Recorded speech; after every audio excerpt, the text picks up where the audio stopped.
Hello everyone, ICT virtual classes में मैं योगेश केमनी आपका स्वागत करता हूं। तो आज जो हम पहला चैप्टर पढ़ने वाले हैं वो हमारा फ्रिक्शन यानी कि घर्षण। तो घर्षण क्या होता है उस पर हम बात करेंगे, फ्रिक्शन क्या होता है उस पर बात करेंगे। तो जैसा कि आप जानते हैं, हम अपने डे टू डे लाइफ में देखते हैं कि जब हम कार चलाते हैं या कुछ भी चलाते हैं तो हमने देखा है कि हमारी गाड़ी जो है वो स्लो डाउन हो जाती है ना। तो you to slow down your bicycle whenever needed to apply brakes. तो हमें पता है कि जब भी हम ब्रेक्स लगाते हैं तो हमारी गाड़ी क्या हो जाती है, रुक जाती करेंगे। ब्रेक लगाते हैं तो हमारी गाड़ी पे क्या लगता है, फ्रिक्शनल फोर्स लगता है और फ्रिक्शन के कारण हमारी गाड़ी रुक जाती है। So have you ever thought why a vehicle slows down when a brakes are applied? क्या आपने कभी सोचा कि जब ब्रेक लगाते हैं तो हमारी गाड़ी क्यों रुक जाती है ना। नॉट ओनली व्हीकल, ऐसा कि कोई और बॉडी जो चल रही है वो भी रुक जाती है ना। No external forces applied on it, जब कोई एक्सटर्नल फोर्स नहीं लगाते तो वो बॉडी हमारी क्या करती रहती है, चलती रहती है। लेकिन जैसे ही आप एक्सटर्नल फोर्स लगा देते हैं, ब्रेक लगा देते हैं, हमारी गाड़ी रुक जाती है। So when no external force is applied on it finally it stops, ये रुक जाती है। Have you not seen a moving ball on the ground stopping after some time? आपने ये भी देखा होगा कि अगर कोई बॉल चल रही, कोई गेंद चलती जा रही है तो कुछ समय बाद ही, कुछ टाइम बाद वो अपने आप ही रुक जाएगी, है ना। So why do we slip when we step on a banana peel? जब हम बनाना पील के ऊपर पैर रखते हैं तो भी हम गिर जाते हैं। Why it is difficult to walk on smooth and wet floor? तो ऐसा क्यों आसान होता है कि हम किसी वेट या फिर स्मूथ फ्लोर पे चलना हमारे लिए बहुत टफ होता है। जैसे पानी पड़ा हो फर्श में तो हमारे लिए चलना बहुत ज्यादा मुश्किल हो जाएगा, हम प्रॉपरली चल नहीं पाएंगे। तो जैसे कि आपको दिख रहा होगा, यहाँ पे एक लड़का है जो बेसिकली केले के छिलके पे ऊपर पैर रखता है और आप देखेंगे कि वो गिर जाएगा। तो ऐसा क्यों होता है? क्योंकि आपको पता है, जो केले का छिलका है वो जमीन के साथ घर्षण कम कर देगा, और घर्षण कम कर देगा तो स्मूथ बना देगा सतह को, सरफेस को क्या कर देगा, चिकना बना देगा। और एज अ रिजल्ट क्या होगा, वो गिर जाएगा। So you will find the answer to such question in this chapter. आपको ये सारे के सारे आंसर इस चैप्टर पे मिलेंगे। जैसे कि आपको पता है, सबसे पहले बात करते हैं फोर्स ऑफ फ्रिक्शन है क्या, ठीक है। तो फोर्स ऑफ फ्रिक्शन क्या होता है? हमारा जो घर्षण होता है बेसिकली, एक आप काम कीजिए, एक किताब लीजिए, ठीक है, इसके लिए एक एक्टिविटी समझाते हैं। और एक बुक को आप अपने टेबल पे रख के हल्का सा धक्का दे दीजिए, जैसे आपने यहाँ पर धक्का दिया। तो मान लो पहली ये पोजीशन थी और अब वो थोड़ी दूर आगे आ गया। तो you will observe that is stop after moving for some distance. आप देखोगे कि वो कुछ दूरी जाके रुक जाएगा। After repeating this activity, pushing the book from another side, फिर इस एक्टिविटी को रिपीट करो और दूसरी तरफ से बुक को धक्का मारो। तो आप यहाँ पर क्या देखेंगे कि ये फिर से कुछ दूरी आके रुक जाएगी। ऐसा क्यों हुआ? तो आपने देखा टेबल और बुक के बीच क्या लगा, एक घर्षण लगा, यानी कि एक फ्रिक्शनल फोर्स लगा, जिसके कारण क्या हो रहा है, ये बुक हल्का सा मूव करके रुक जा रही है। यानी कि फ्रिक्शन क्या करता है, एक रिलेटिव मोशन को अपोज करता है। यानी कि जब एक बॉडी के ऊपर होती है तो उसके बॉडी के मोशन को अपोज करता है घर्षण, रिलेटिव मोशन को अपोज करता है। ठीक है, ये बात आपको ध्यान में रखनी है। तो you saw that if you apply the force along the left, आपने क्या देखा कि अगर आप बल लेफ्ट साइड से लगाएंगे तो फ्रिक्शन जो है उसको क्या कर देगा, अलोंग द राइट, राइट की तरफ लगेगा। यानी कि जब आप धक्का इधर दे रहे थे तो फ्रिक्शन इसको इधर की तरफ धक्का देके रोकने की कोशिश कर रहा था, घर्षण क्या लग रहा था, विपरीत लग रहा था। If you apply the force along the right, अगर आप फोर्स राइट से लगाते तो घर्षण क्या कर रहा था, इसे दूसरी तरफ से रोकने की कोशिश कर रहा था, यानी कि लेफ्ट साइड से रोकने की कोशिश कर रहा था। इन दोनों के दोनों केसेस में आपने क्या देखा, in both cases the force opposes the motion of the book. इन दोनों केसेस में आपने देखा जो फोर्स है, यानी कि जो घर्षण बल है, वो क्या कर रहा है, अपोज कर रहा है मोशन को, यानी कि मोशन को रोकने की कोशिश कर रहा है, गति को रोकने की कोशिश कर रहा है। So force of friction is always opposes the applied force. तो घर्षण जो बल है वो हमेशा क्या करता है, जो भी हम बल लगाते हैं उसको विपरीत कार्य करता है। यानी कि घर्षण बल हमेशा अप्लाइड फोर्स, लगाए हुए बल के विपरीत लगता है।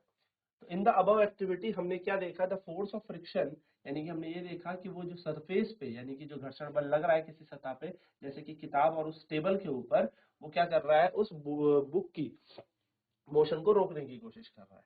So is the same friction for the all surfaces. तो क्या फ्रिक्शन हर सतह के लिए समान रहेगा, या वो डिपेंड करता है स्मूथनेस पे या सरफेस पर? तो क्या फ्रिक्शन जो है हर सतह पर समान रहता है, या फिर वो सतह टू सतह, यानी कि अलग अलग सतह के लिए अलग होगा? वो सतह की चिकनाहट पे या सतह के खुरदुरेपन पर डिपेंड करता है। क्या ऐसी कोई बात है? अगर हाँ तो वो क्या हो सकती है? तो आपका आंसर होगा यस। स्मूथनेस जितनी ज्यादा होगी, जितनी ज्यादा चिकनी सतह होगी, जितना ज्यादा स्मूथ सरफेस होगा, उतना ज्यादा फ्रिक्शन फोर्स होगा, उतना ज्यादा वो वस्तु मूव करने के लिए रजिस्ट करेगी। ठीक है, छोटी छोटी बातें आपको ध्यान में रखनी है। चलिए इसे फटाफट से नोट डाउन कर लेते हैं। तो बात करते हैं फ्रिक्शन पर, यानी कि घर्षण पर कौन कौन से कारक प्रभाव डालते हैं। तो टाई स्ट्रिंग अराउंड अ ब्रिक, देखो क्या करना है, एक रस्सी को एक ईंट से बांधना, और यहाँ पे एक स्प्रिंग बैलेंस ले लेना, ठीक है, एक स्प्रिंग बैलेंस ले लेना। You need to apply some force, आपको कुछ बल लगाना होगा। Note down the reading on the spring balance when the brick just begins to move, और क्या कर ले यहाँ पर ना इसकी रीडिंग नोट कर ले कि जैसे ही आपने इसको खींचा इस पे रीडिंग कितनी आई, इस पे कितना फोर्स आया। स्प्रिंग बैलेंस आपको फोर्स के बारे में बताता है कि कितना फोर्स यहाँ पर लग रहा है, ठीक है। तो आपने क्या किया, स्प्रिंग बैलेंस से इसे एक रस्सी बांधी, रस्सी से एक ईंट बांधी और खींचना शुरू किया, और वो फोर्स नोट कर लेना जैसे ही ईंट चलने लगेगी, ठीक है। when the brick just begins to move, जैसे ही ईंट हल्का सा चलने लगे, it gives you a measure of the force of friction between the surface of the brick and the floor, और ये आपको क्या दे देगा, ये आपको एक आइडिया दे देगा force of friction between the surface of the brick and the floor, यानी कि ये आपको एक घर्षण सतह के और जमीन के और इस ईंट के बीच के घर्षण के बारे में बता देगा। देखो जब तक आप इसे खींच रहे थे तब तक ये चल नहीं रहा था, लेकिन जैसे आपने इसको और खींचा ये चलना शुरू कर देता है, यानी कि एक पॉइंट ऐसा आएगा, स्टार्टिंग में तो इस पे बहुत ज्यादा घर्षण लग रहा है, लेकिन एक पॉइंट के बाद ये रुक गया, या फिर आप कह सकते हो चलना बंद कर देगा। Now wrap a piece of polythene, अब इसके ऊपर ना एक रस्सी बांध दो, किस पे, इस पन्नी के ऊपर एक रस्सी ईंट के ऊपर एक पन्नी बांध दो, ठीक है। और फिर रस्सी तो बांध के आप इसको फिर से खींचना शुरू करो। अब आप यहाँ पर डिफरेंस देखोगे तो पहले खींचने में और अब खींचने में दोनों में फर्क आएगा, ठीक है। पहले के बल में और अब के बल में थोड़ा सा फर्क आएगा, ठीक है। इस एक्टिविटी को अब एक बैग, इसके पास एक बोरी बांधो, तब ट्राई करो, तो आप देखोगे कि जैसे जैसे सतह बदल रही है वैसे वैसे हमारा घर्षण बल भी बदल रहा है, या हमारा जो खींचने वाला बल है वो भी बदल रहा है। तो घर्षण बल होगा क्या, पहले तो उसको जाने नहीं देगा, जाने नहीं देगा, जाने नहीं देगा, बहुत स्ट्रांगली बाउंड होंगे ये दोनों के दोनों, जब आप उसको खींचते जा रहे हो, खींचते जा रहे हो, खींचते जा रहे हो, ठीक है ना। तो spring balance is a device, spring balance क्या होता है, एक ऐसा डिवाइस होता है जो बेसिकली फोर्स मापन करने के काम आता है, बल को मापन करने के काम आता है। इसके अंदर होता क्या है, एक कॉइल्ड ऐसे स्प्रिंग होती है जो स्ट्रेच होती है, यहाँ से ये खींचता है इसे स्प्रिंग को, तो जितनी ज्यादा स्प्रिंग खींचेगी उतना ज्यादा ये नीचे जाएगा, और जहां जिस पॉइंट में रुकेगा उतना बल हमारा लगा है। यानी कि ये बेसिकली एक बल को चेक करने के लिए, फोर्स को चेक करने का एक तरीका है, ठीक है। तो हम कह सकते हैं stretch of the spring is measured by the pointer moving on the graduated scale. तो यहाँ पर एक पॉइंटर होता है, ये धीरे धीरे धीरे नीचे ऊपर कहीं जाएगा, जहां पर ये अटकेगा वहां पर क्या है, इसकी रीडिंग है। So reading on the scale give the magnitude of force, और ये जो रीडिंग यहाँ पर स्केल पे आती है ये हमें बल के परिमाण के बारे में बताती है कि कितना न्यूटन यहाँ पर बल लगा है, ठीक है। चलिए फटाफट से स्प्रिंग बैलेंस के बारे में नोट डाउन कर लेते हैं, छोटी सी बातें, फिर बढ़ते हैं आगे की तरफ। चलिए नेक्स्ट एक्टिविटी की बात करते हैं। Make an incline plane on a smooth floor, क्या करना है आपको, एक इंक्लाइन प्लेन बनाना है, एक चिकनी सतह के ऊपर एक ऐसा इंक्लाइन प्लेन बनाना है, ठीक है। ऑन अ टेबल, किसी टेबल के ऊपर, you may see a wooden board supported by bricks, आप क्या कर सकते हो, एक ईंटों के टुकड़ों से एक लकड़ी के टुकड़े को ऐसे जोड़ सकते हो, ठीक है। Put a mark pen at a point A on an incline plane, now let a pencil move downward from this point, और यहाँ पर कहीं पर मार्क ए करो और यहाँ से एक पेंसिल ऐसे पकड़ो और इसको छोड़ो इंक्लाइन प्लेन से, ठीक है। जब ये आएगी पेंसिल, ये टेबल है नीचे, तो ये पेंसिल कहाँ तक जाएगी इस चीज को नोट कर लो, ठीक है। नेक्स्ट टाइम क्या करना है अब आपको, इसी इंक्लाइन प्लेन में जो टेबल था ना, जो आपके पास टेबल रखा है, उसमें अब आप क्या कर लो, एक पहले आप ऐसे पेंसिल को छोड़ो, फिर देखो पेंसिल कहाँ तक गई, हो सकता है सेल छोड़ सकते हो, सेल अगर आपके पास है तो सेल को भी कर सकते हो, कि ऐसी चीज जो बेसिकली रोल हो सके। फिर नेक्स्ट एक्टिविटी में ना आप एक कपड़ा रख लेना है यहाँ पर, जैसे आप एक कपड़ा रखेंगे तब देखना कि ये सेल या पेंसिल कितनी दूर गई, तो आप देखेंगे जब कपड़ा आप यहाँ पर रखोगे तो ये सेल और पेंसिल ज्यादा दूर नहीं जाएगी, लेकिन जब आपने यहाँ पर टेबल रखा हुआ था तो दूर गई, यानी कि सतह बदलने पर घर्षण बल बढ़ जाता है। अभी यहाँ पर घर्षण कम था, फ्रिक्शन कम था, तो ये जो बॉडी थी यानी कि जो पेंसिल था या सेल था ये बहुत ज्यादा आगे चला गया, लेकिन जैसे ही घर्षण बढ़ गया तो ये सेल बहुत पास था, ये बहुत दूर नहीं गया, यानी कि इसमें ज्यादा डिस्टेंस ट्रेवल नहीं किया, यानी कि इस पे लगने वाला घर्षण बहुत ज्यादा था। तो इससे क्या पता लगता है कि घर्षण जो है वो सरफेस डिपेंडेंट होता है, वो सतह पर निर्भर करता है। घर्षण किस पे निर्भर करता है, सतह पर,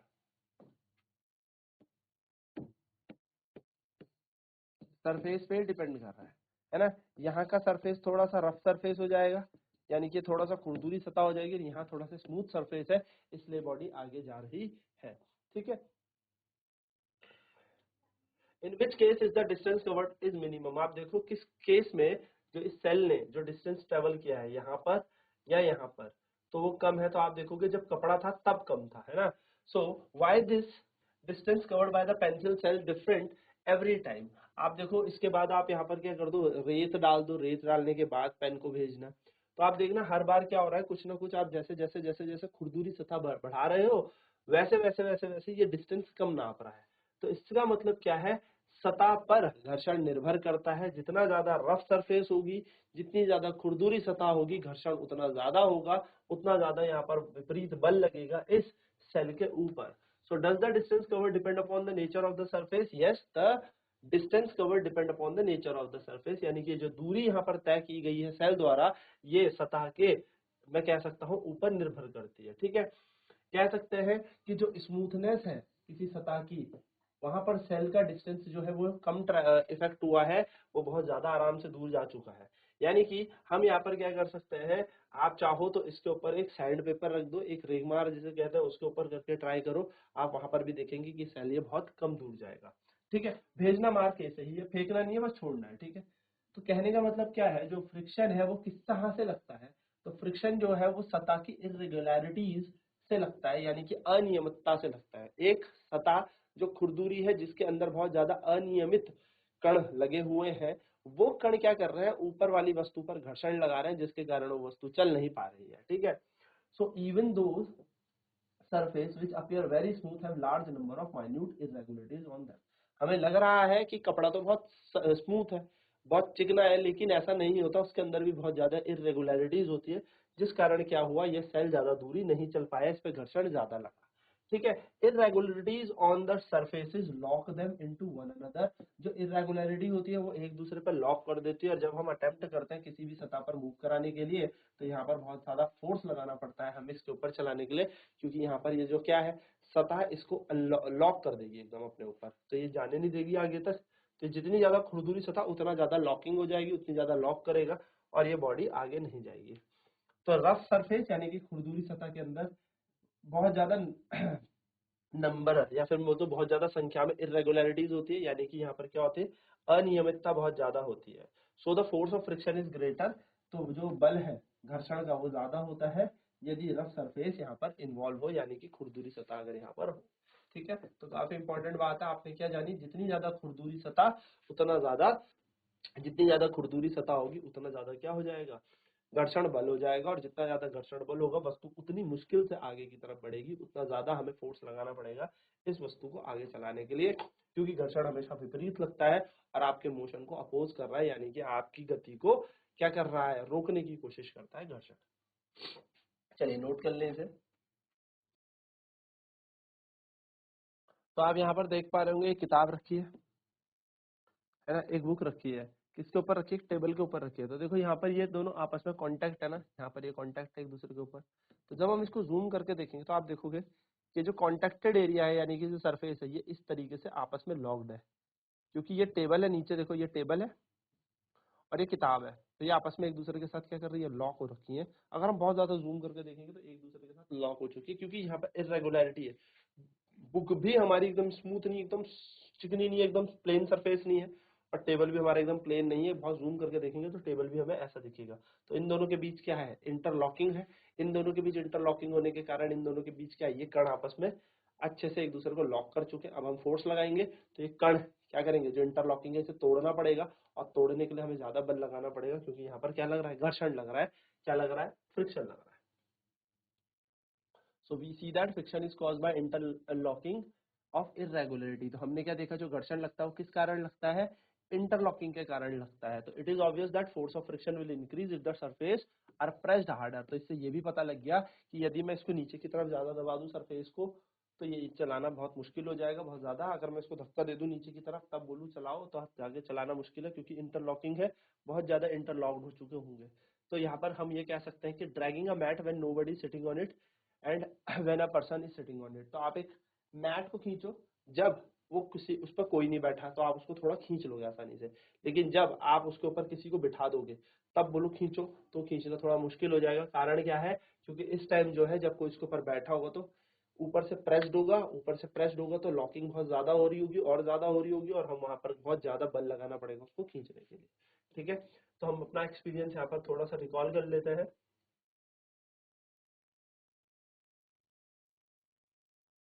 तो recall your experience when last you moved a heavy box from one place to another place. याद करो जब आपने एक बहुत भारी बॉक्स एक जगह से दूसरे स्थान पर पहुंचाया होगा।